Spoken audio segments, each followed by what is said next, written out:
Assalamualaikum warahmatullahi wabarakatuh. Halo teman-teman semuanya. Hari ini kita akan belajar tentang logika matematika. Sebelum kita belajar, perkenalkan dulu kami dari kelompok 1. Pengisi suaranya ada Maulida Azahra, saya sendiri, Aulia Nurul Afriliani, Hikmah Wahyuni, dan juga Muhammad Adam Ansori. Nanti mereka akan perkenalan masing-masing ya.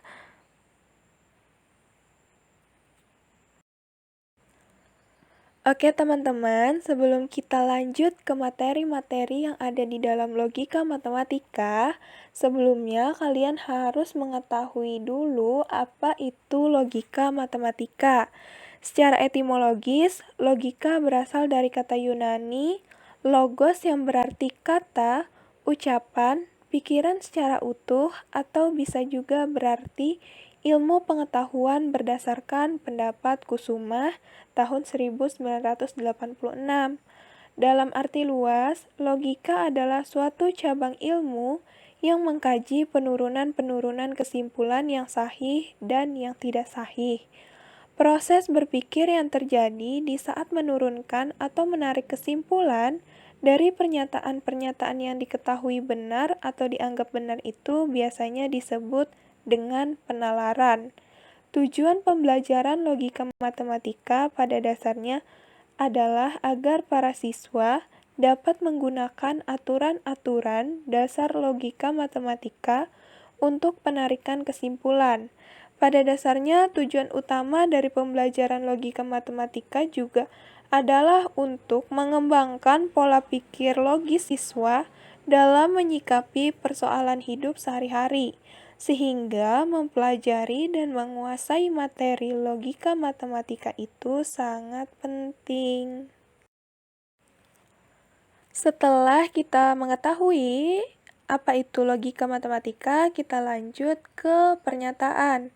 Pernyataan di sini artinya adalah kalimat yang mempunyai nilai benar atau salah, tetapi tidak sekaligus benar dan salah. Benar diartikan ada kesesuaian antara apa yang dinyatakan dengan keadaan yang sebenarnya. Istilah-istilah lain dari pernyataan itu dibagi menjadi beberapa. Yang pertama itu ada kalimat matematika tertutup, kalimat tertutup, kalimat deklaratif, dan juga statement atau preposisi.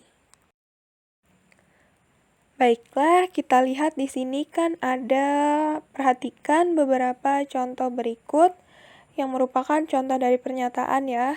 Yang ke-1 itu ada Al-Quran adalah sumber hukum pertama umat Islam. Yang kedua, 4 ditambah 6 sama dengan 12. Dan yang ketiga, rapikan tempat tidurmu. Contoh nomor 1 itu bernilai benar karena Al-Quran merupakan sumber hukum bagi umat Islam. Kemudian, sedangkan contoh yang kedua itu bernilai salah. Kenapa dikatakan salah? Karena 4 ditambah 6 itu sama dengan 10, bukan 12. Dan keduanya itu tadi, nomor 1 sama nomor 2 itu adalah bentuk pernyataan. Dan untuk nomor 3 di atas itu tidak mempunyai nilai benar atau salah, dikarenakan itu adalah bukan pernyataan. Kalimat terbuka adalah kalimat yang belum tentu nilai benar atau salahnya. Kalimat terbuka biasanya ditandai dengan adanya variabel atau peubah.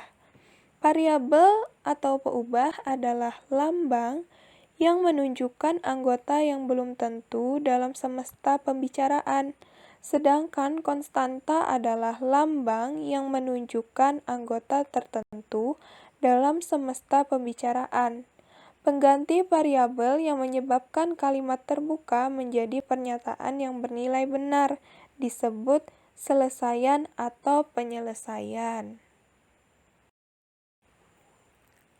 Di sini sudah saya cantumkan juga contoh kalimat terbuka. Yang pertama itu, yang duduk di bawah pohon itu cantik rupanya. Dan yang nomor 2 itu, X ditambah 2 sama dengan 8. Suatu kalimat selain dibedakan atas pernyataan dan bukan pernyataan, kalimat juga dibedakan atas pernyataan tunggal dan juga pernyataan majemuk. Pernyataan tunggal atau pernyataan sederhana adalah pernyataan yang tidak memuat pernyataan lain atau sebagai bagiannya. Sedangkan pernyataan majemuk dapat merupakan kalimat baru yang diperoleh dengan cara menggabungkan beberapa pernyataan tunggal. Dua pernyataan tunggal atau Baiklah, saya Aulia Nurul Apriliani akan melanjutkan materi yaitu bentuk-bentuk pernyataan. Yang pertama yaitu tautologi. Tautologi adalah pernyataan majemuk yang selalu bernilai benar untuk semua kemungkinan nilai kebenaran komponen-komponennya. Tabel kebenaran tautologi yaitu sebagai berikut. Nilai kebenaran dari pernyataan min P sama dengan lebih dari Q. V min P adalah BB yaitu semuanya benar. Sehingga pernyataan min P sama dengan lebih dari Q, V min P adalah tautologi.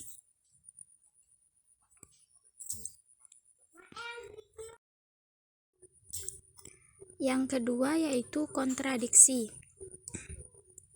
Kontradiksi adalah pernyataan majemuk yang selalu bernilai salah untuk semua kemungkinan nilai kebenaran komponen-komponennya.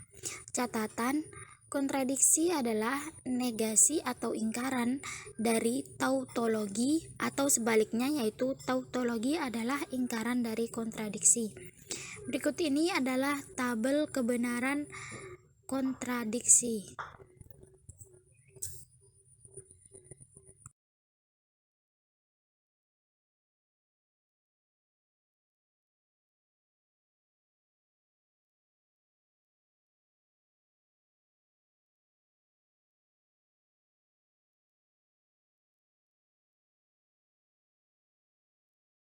Nama saya Muhammad Adam Ansori, NPM 3062056249. Saya akan membacakan materi kontingensi untuk slide 8. Kontingensi adalah pernyataan majemuk yang tidak selalu bernilai benar dan tidak selalu bernilai salah, bukan tautologi dan bukan kontradiksi. Untuk semua kemungkinan nilai kebenaran komponen-komponennya. Artinya dalam kontingensi, nilai kebenarannya sekaligus memuat benar dan salah. Untuk tabel berikut, yang pertama P isinya BBSS, kemudian Q BSBS, kemudian P BSBB, kemudian V sama dengan Q BSSS, kemudian P sama dengan QP, isinya adalah SSSB. Nilai kebenaran dari pernyataan P sama dengan Q adalah BSSS. Tidak semuanya benar dan tidak semuanya salah. Sehingga pernyataan P sama dengan Q. P adalah kontingensi.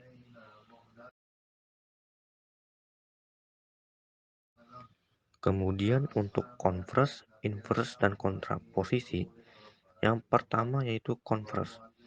Converse merupakan kebalikan dari pernyataan implikasi. Rumusnya seperti di bawah ini.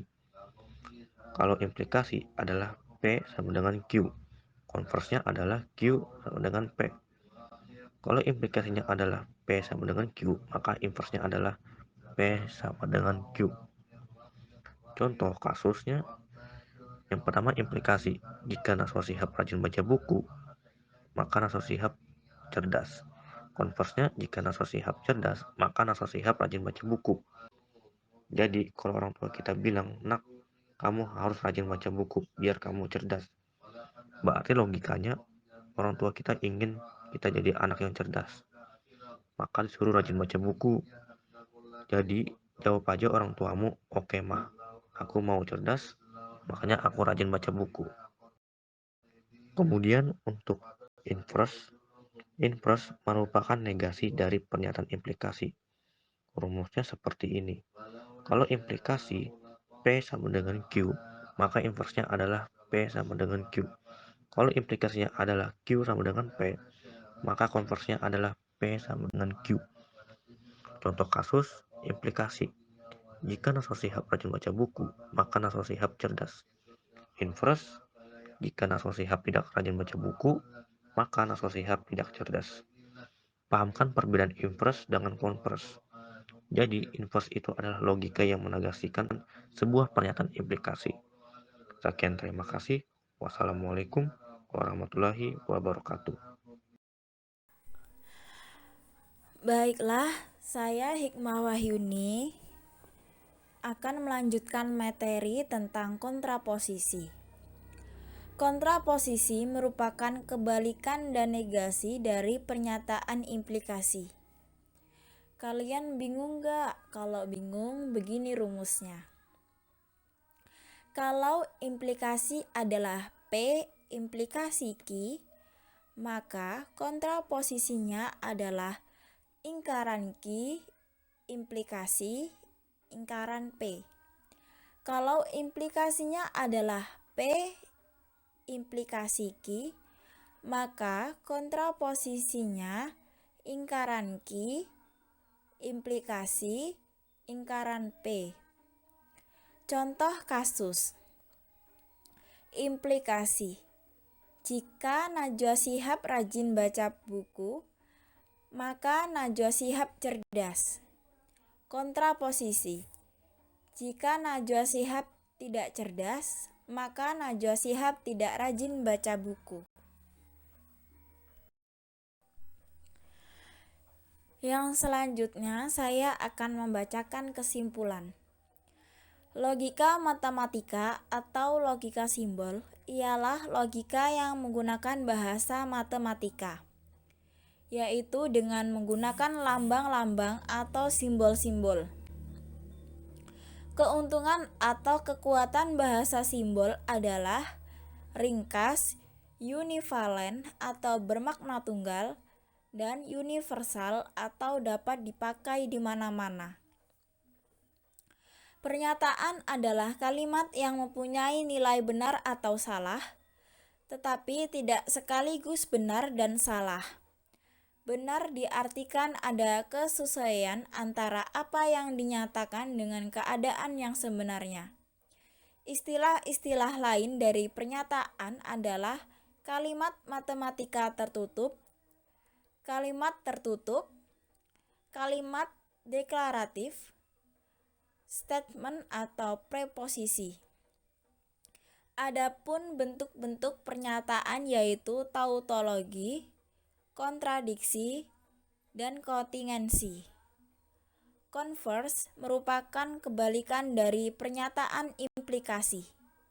Inverse merupakan negasi dari pernyataan implikasi. Kontraposisi merupakan kebalikan dan negasi dari pernyataan implikasi.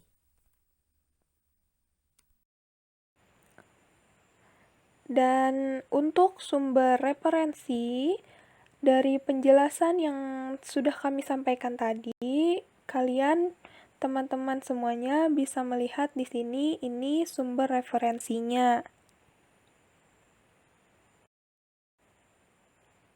Baiklah, selesai sudah penjelasan materi logika matematika dari kelompok kami.